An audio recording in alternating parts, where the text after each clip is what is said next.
Assalamualaikum teman-teman. Yo, asik kembali lagi bersama kami dari kelompok 5 K3 dan keperawatan yang beranggotakan yang pertama ada Fajrianur, Fatimah Wulandari, Iriana Kontesa, Mahadani, Muhammad Nur, Nola Rosita, Reska Aulianur, dan saya sendiri. Pasti kalian sudah sangat mengetahui saya, yaitu saya Andra Gilang Permana. Dan tak lupa kakak pembimbing kami yaitu Kak Nurnidawati. Sebelumnya, apakah kalian tahu apa itu hazard ergonomi?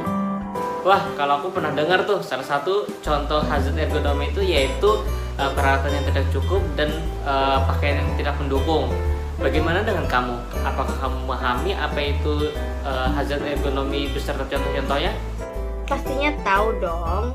Ya, gak mungkin juga sih kalau aku jelasinnya di opening ini. Nanti durasi videonya juga mungkin kepanjangan. Nah, untuk mempersingkat waktu, yuk kita saksikan saja berikut video ini yang menceritakan dan memberikan informasi seputar apa itu hazard ergonomi, yang subtopiknya menceritakan yaitu peralatan tidak cukup dan pakaian yang tidak mendukung. Oke lah kalau begitu, yuk kita mari lihat videonya bersama-sama. Gaskan! Eits, sebelum kalian lanjut untuk videonya, jangan lupa kalian tekan tombol subscribe, like, and share video ini sebanyak-banyaknya ya guys. Check it out!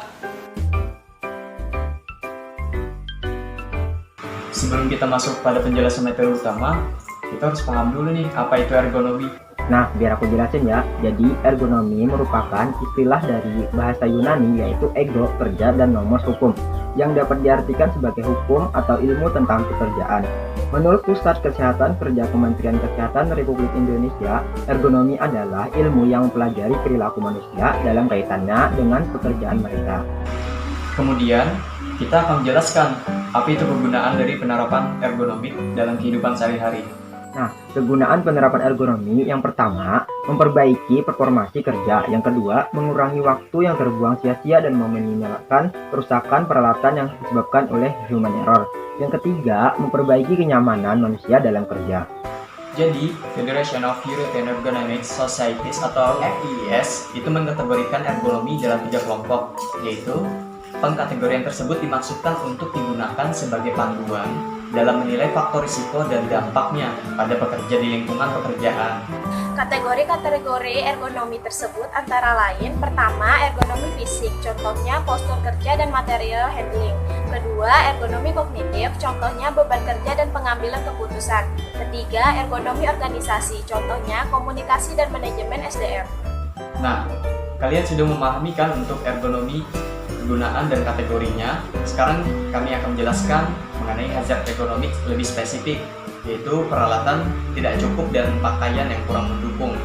Pengadaan alat kesehatan adalah upaya pihak manajemen logistik rumah sakit dalam pemenuhan kebutuhan alat kesehatan dan pakaian yang layak untuk peningkatan mutu pelayanan rumah sakit. Untuk pemenuhan kebutuhan ini diperlukan efisiensi, efektivitas, dan pemanfaatan alat kesehatan dan pakaian yang mendukung tenaga kesehatan yang diadakan tersebut. Betul, makanya pelayanan kesehatan yang berkesinambungan perlu didukung dengan peralatan yang selalu dalam kondisi siap pakai, serta pakaian yang mendukung agar dapat difungsikan dengan baik. Nah, di kota banyak rumah sakit memiliki fasilitas yang lengkap, bahkan sudah banyak yang setara dengan rumah sakit di luar negeri dengan taraf internasional. Lalu kemudian, tahukah kalian apa yang masih dibutuhkan oleh rumah sakit? Memang apa? Bukannya semua rumah sakit besar sudah memiliki fasilitas lengkap? Sebenarnya yang paling dibutuhkan adalah alat-alat penunjang kebutuhan medis dan pakaian yang mendukung sesuai dengan kondisi pasien yang berobat ke sana, sehingga pasien tidak terlantar atau terbengkalai saat harus diperiksa dan yang dipindahkan. Kondisi ini masih banyak ditemui dan dialami di fasilitas kesehatan yang jauh dari jangkauan pemerintah, seperti di pedalaman. Apa sih dampak dari hazard ergonomik dari peralatan tidak cukup dan pakaian yang kurang mendukung? Nah, jadi kekurangan peralatan dan pakaian tidak memadai akan merugikan tenaga medis di rumah sakit. Sebab persediaan peralatan sangat diperlukan oleh petugas kesehatan untuk menunjang pemeriksaan maupun perawatan pada pasien. Nah, pengelolaan peralatan pakaian pendukung yang tidak efektif dapat mengakibatkan kerugian, kecelakaan, bahkan kematian. Lalu, bagaimanakah cara pengelolaannya agar manajemen rumah sakit menjadi lebih efektif dan efisien? Nah, untuk pengelolaan peralatan dan pakaian pendukung tenaga medis termasuk juga rencana pemeliharaan. Perencanaan pemeliharaan membutuhkan pengetahuan tentang persyaratan pemeliharaan dan sumber daya yang diperlukan dalam rangka untuk melakukan pemeliharaan. Pengelolaan dan pemeliharaan sumber daya ini meliputi tenaga kerja, material, bahan, dan biaya.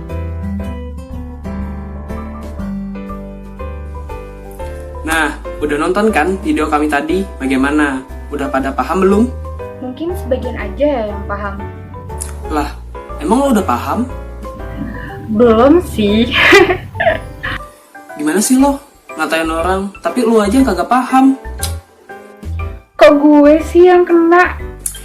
Nah, jadi dapat kita simpulkan, ergonomi adalah suatu aplikasi ilmu pengetahuan yang memperhatikan karakteristik manusia yang perlu dipertimbangkan dalam perancangan dan penataan sesuatu yang digunakan, sehingga antara manusia dengan benda yang digunakan tersebut terjadi interaksi yang lebih nyaman dan efektif. Emang tadi apa aja sih kegunaan dari ergonomi?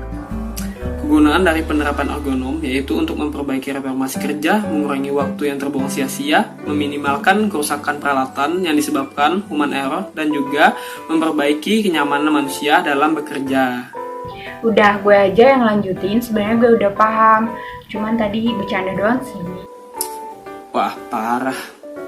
Jangan ditiru ya teman-teman.